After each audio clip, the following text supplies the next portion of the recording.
Bonjour à tous, bienvenue dans cette nouvelle Vendée en direct. Aujourd'hui, je me trouve à Bourneau, du côté de Vouvant. On va parler d'agriculture et plus particulièrement d'agriculture biologique parce que, du 21 mai au 19 juin, il y a le Printemps Bio 2022 et je me trouve avec Coralie Dargouche. Bonjour. Bonjour. Alors vous êtes chargée de projet au GAB 85, donc le groupement agricole biologique de Vendée. Et ce Printemps Bio, ça débute à partir du 21 mai. Déjà, expliquer un petit peu cet événement, c'est un dispositif national déjà. Oui, c'est un dispositif national qui est porté par l'Agence Bio, qui est l'Agence nationale pour l'agriculture biologique, qui est déployée en région Pays de la Loire par Interbio Pays de la Loire. Et du coup, en Vendée, c'est le GAB Vendée, donc le GAB 85, qui porte cette initiative.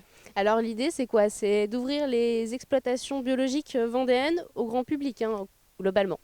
Tout à fait. Là, on est vraiment sur l'idée de permettre au grand public d'aller à la rencontre des agriculteurs directement sur les exploitations.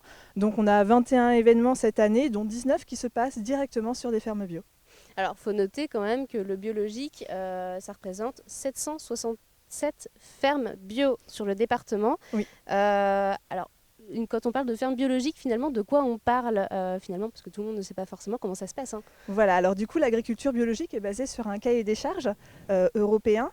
Et ce cahier des charges définit les critères que va suivre l'agriculteur. Donc, dans les grands principes, il y a le fait de ne pas utiliser de pesticides ou d'engrais chimiques de synthèse, qu'il n'y ait pas d'OGM non plus, de respecter la saisonnalité, l'environnement, l'eau, l'air, également de s'attacher vraiment au bien-être animal. On a ces grands principes-là qui fondent vraiment ce qu'est l'agriculture biologique, avec un contrôle annuel sur les fermes où un organisme indépendant vient vérifier que l'agriculteur suit bien ces grands principes.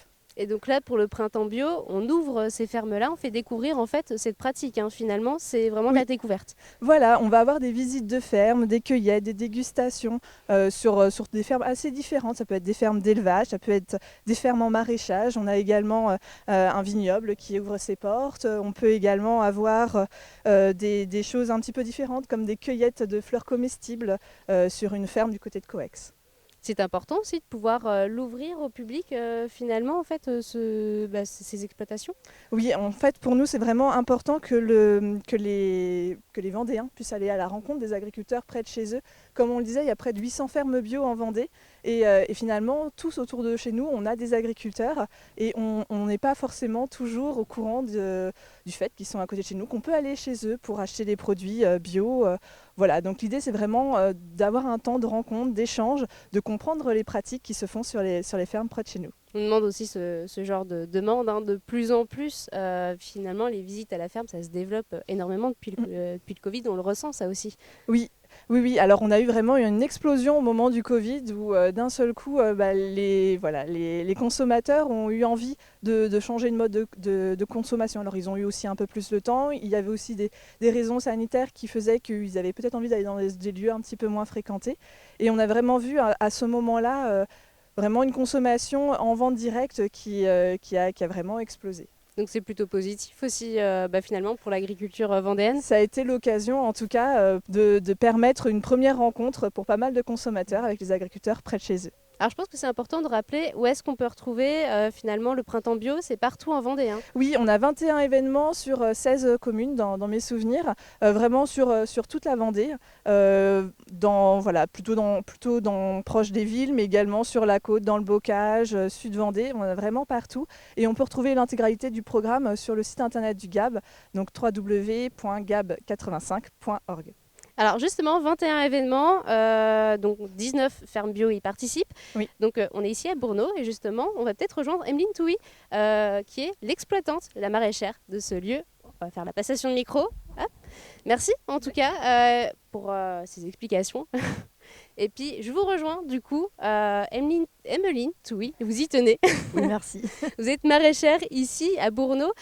Juste déjà m'expliquer un petit peu votre activité, vous êtes en bio déjà. Oui, alors je suis en bio, donc moi je suis maraîchère et productrice de plants aussi, une petite diversification récente. Production de légumes le plus possible, ratatouille, choux, salades. Et là, je me suis aussi lancée dans les fraises. Ok, Donc, il y a on peut plusieurs peut-être voir buts, là-bas qui ont déjà été cueillis. Voilà. Alors, le bio, très concrètement, on l'expliquait tout à l'heure, mais vous, sur votre exploitation, en fait, quel intérêt en fait, de faire du bio pour vous? Comment ça s'est lancé pour vous? Bah, le bio, pour moi, c'est simple. Quand on prend soin de la terre, elle nous le rend. Du coup, il y a plein de petites bestioles, des abeilles, des cirques, des coccinelles. Et l'équilibre se fait tout seul. Plus ça avance, plus ça marche.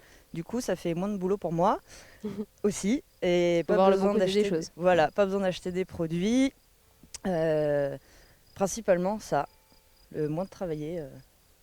Et c'est aussi des convictions écologiques. Oui, hein, après, surtout. c'est vrai que je le dis pas parce que pour moi, c'est logique. On a besoin de toute façon de toutes les plantes, de tous les insectes pour que tout fonctionne.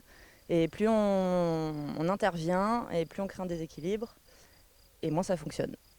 Et donc là, justement, votre travail, vous allez le faire découvrir au grand public là, pour le Oui. printemps bio de cette année. L'intérêt aussi de pouvoir faire découvrir aux gens finalement cette pratique et le bio, pourquoi? Parce que j'ai l'impression qu'ils ont une image un peu toute faite. Déjà que le bio, c'est plus cher, alors que pas forcément. On essaye, moi j'essaye de faire des prix pour un peu tout le monde et qu'ils prennent conscience de pourquoi le bio. Que c'est pas juste le fait de produire des légumes sans pesticides, c'est tout ce qui va autour, moi qui m'intéresse vraiment et que j'ai envie de faire partager aux gens. Donc l'objectif, c'est aussi casser un peu des préjugés qu'on peut avoir. Hein. Vous parlez du pouvoir d'achat, c'est la première chose qu'on voit Oui. aussi. Hein. Finalement, c'est plus cher, mais il y a aussi une rémunération derrière. C'est ça, on fait beaucoup de choses à la main. Moi, je suis pas mécanisée, après c'est un choix. Donc je passe beaucoup de temps à désherber, à récolter. Et du coup, il faut que je vive aussi, ça peut être bien. Donc les prix. Puis après, il y a la qualité. Le produit est frais, le produit est bon, goûtu. Faut prendre ça aussi en compte, quoi. C'est un enjeu important aussi de pouvoir faire connaître ce monde-là au public. Il y a peut-être une méconnaissance, une malconnaissance, en tout cas, je ne sais pas si ça se dit, mais... L'agriculture en général, j'ai l'impression que les gens, oui, ils sont déconnectés. Il y a plein d'enfants, ils ne savent pas reconnaître un légume. D'ailleurs, on accueille une école avec la LPO au mois de juin. Oui, il faut qu'ils se rendent compte d'où ça vient vraiment et de comment ça marche. Et puis en plus, c'est génial, ça les rendra heureux, je suis sûre. Donc si vous aussi, vous voulez être heureux, en tout cas, c'est ici à Bourneau. Ça s'appelle les Jardins de la Bastille. C'est ça. Je l'ai pas précisé. Merci Emmeline, en tout cas, Avec pour plaisir. cette découverte. Et puis bon courage pour la suite et pour toutes ces visites. Moi, je vous remercie de nous avoir suivis. On se retrouve très très vite pour une nouvelle Vendée en direct.